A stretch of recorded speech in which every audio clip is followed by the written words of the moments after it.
Olá, sou Caroline Silva Zenato e hoje será apresentado o segundo vídeo avaliativo da disciplina de Embriologia Comparada do curso de Ciências Biológicas da URGS. Nesse vídeo será apresentada a parte 1 da oogênese. A oogênese é a produção dos gametas femininos, portanto, a produção do oosto ou óvulo. Esse processo ocorre nos ovários e tem início ainda na vida intrauterina.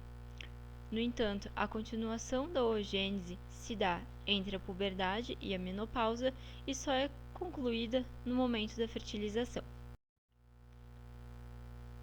Mas como ocorre o início da oogênese na vida intrauterina? Então, até o primeiro trimestre de desenvolvimento, as células germinativas primordiais diferenciam-se em oogônias. Essas oogônias multiplicam-se por mitose e entram na intérfase quando replicam o material genético e dão origem ao oosto primário até o segundo trimestre de desenvolvimento. O oosto primário, por sua vez, entra em meiose. No entanto, a meiose 1 é interrompida e só será retomada na puberdade. Aqui vale destacar que quase metade dos oócitos primários gerados na vida intrauterina entram em atresia e são degenerados até a puberdade. Então, na puberdade, é continuado o processo de produção do gameta feminino. O oócito primário conclui a meiose 1 e dá origem ao oócito secundário e ao primeiro corpúsculo polar. O oócito secundário inicia a meiose 2 e, novamente, a divisão celular vai ser interrompida e só será retomada no momento da fertilização. Portanto, o oócito secundário é liberado na ovulação e só quando entrar em contato com o espermatozoide é que vai concluir a meiose 2, dando origem ao óvulo e ao segundo corpúsculo polar. Neste slide, observamos ao lado esquerdo fotos de microscopia óptica, onde aparecem os oócitos circundados pelas células foliculares. Esse conjunto de oócito mais células foliculares forma o folículo ovariano. Nessa imagem esquemática, observamos a associação das divisões celulares pelas quais passam os oócitos com o desenvolvimento dos folículos ovarianos. Esses folículos ovarianos que estarão se desenvolvendo de forma cíclica no interior do ovário. Na região inferior desta imagem, observamos as divisões celulares do oócito, destacando que até o nascimento apenas oócitos primários estarão presentes no ovário. E a partir da puberdade é que dará continuidade a essa divisão celular e conclusão da meiose 1 é que será presente neste ovário o oócito secundário. E na região superior observamos diferentes estágios de desenvolvimento dos folículos ovarianos, destacando novamente que antes do nascimento apenas folículos primordiais estarão presentes. Como eu estava comentando anteriormente, nesta imagem observamos em corte longitudinal um esquema do interior do ovário, mostrando os folículos primordiais já presentes no momento do nascimento, seguido então do desenvolvimento de folículos que iniciam seu crescimento na puberdade, então crescimento unilaminar, multilaminar, crescimento antral, o folículo maduro, que vai ser rompido no momento da ovulação, e essas células foliculares remanescentes formando o corpo lúteo e posteriormente o corpo albicans. Então, mais algumas imagens de microscopia óptica mostrando cortes de ovário com diferentes estágios de desenvolvimento dos folículos ovarianos.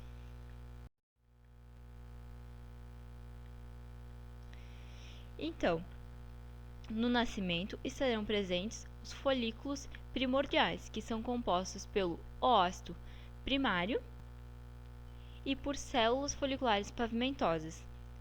Na puberdade, esses folículos começam a crescer e, num primeiro momento, são formados pelo oócito e por células cúbicas, uma camada única de células cúbicas. Seguindo esse crescimento dos folículos, o próximo estágio vai ser caracterizado pelo crescimento multilaminar, que é composto pelas células da granulosa e células da teca. Posteriormente a essa etapa, inicia-se um acúmulo de fluido folicular no interior desse folículo ovariano, dando origem à cavidade antral e ao chamado folículo em crescimento antral. Quando o folículo ovariano estiver maduro, o acúmulo de fluido é ainda maior, afastando as células da granulosa desse oócito. E com esse afastamento, forma-se um conjunto de células em torno do oócito, que é chamado de coroa radiada, e essa espécie de pedestal aqui, que vai estar associando esse oócito às demais células da granulosa, é chamada de cúmulus óforo. Então, esse folículo maduro é rompido, liberando o oócito, e as células foliculares que permanecem no interior do ovário vão dar origem ao corpo lúteo e posteriormente ao corpo albicans. Mas como se dá a regulação de todo esse processo da formação do gameta feminino? Então, na vida intrauterina, as células foliculares estarão produzindo GMP cíclico e estarão transportando essa substância para o oócito através de junções celulares. Essa grande concentração de GMP cíclico inativa a enzima fosfodiesterase 3A. Com isso, a enzima não irá degradar o AMP cíclico e o AMP cíclico estará em altas concentrações no folículo, o que vai inibir o fator promotor de maturação e, com isso, vai interromper a meiose 1.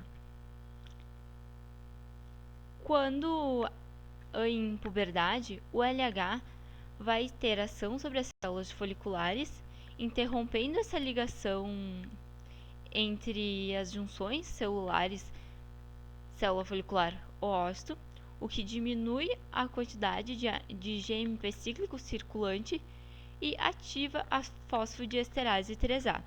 Com isso, ocorre a degradação do AMP cíclico e a ativação do fator promotor de maturação. Sendo assim, a meiose 1 é concluída e inicia-se a meiose 2. No entanto, como nessa transição entre as duas meioses a quantidade de ciclina estará em altas concentrações, sendo o fator promotor de maturação uma enzima dependente de ciclina, ele vai continuar ativo quando a ciclina estiver também disponível. E neste momento, com essa disponibilidade e ativação do chamado MPF, a meiose 2 vai ser interrompida. E só será retomada no momento da fertilização desse ócito secundário, quando o espermatozoide vai fazer com que aumente a quantidade de cálcio no citoplasma do oócito, o que vai ativar a degradação das ciclinas e com isso inativa também o fator promotor de maturação, já que a ciclina não estará mais disponível, e desta forma a meiose 2 é concluída. Então, a regulação hormonal da oogênese se dá por vias dos hormônios hipofisários e dos hormônios ovarianos. Na puberdade, o hipotálamo vai liberar o hormônio liberador de gonadotrofinas, que em impulsos rápidos vai estimular o LH e impulsos lentos estimula a liberação do FSH pela hipófise. Esses hormônios gonadotróficos LH e FSH agirão sobre o ovário, estimulando a liberação de estrógeno e progesterona. Estrógeno e progesterona são responsáveis pelas características sexuais secundárias da mulher, assim como irão preparar o organismo feminino para a gestação. O estrógeno constitui a principal via de feedback negativo sobre o hipotálamo, diminuindo essa secreção das gonadotrofinas. No entanto, quando liberado em concentrações altas e contínuas por mais de 48 horas, o estrógeno vai estimular a secreção de LH, ocasionando o pico de LH que vai culminar então na ovulação. E aqui também, exposta ao estrógeno, ocorre a liberação de progesterona em quantidades menores, que também vão ajudar aqui a estimular essa secreção dos hormônios gonadotróficos. Então, com a ovulação, ocorre a formação do corpo lúteo, que será estimulado pelo LH a secretar progesterona. E essa progesterona, em concentrações mais elevadas, vai ter efeito de feedback negativo sobre o hipotálamo. Mais especificamente, então, o LH age sobre as células da teca, fazendo com que essas células liberem andrógenos que são transportados até as células da granulosa. Estas células da granulosa, estimuladas pelo FSH, vão converter os andrógenos em estrógenos pela enzima aromatase.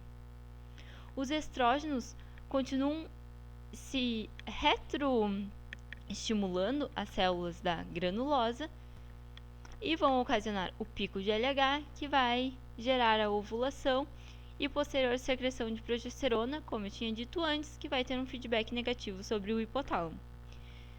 E outros hormônios que serão importantes nestas vias serão a ativina e a inibina B, produzidas pelas células da granulosa, que terão efeito de feedback positivo e negativo, respectivamente, sobre a hipófise.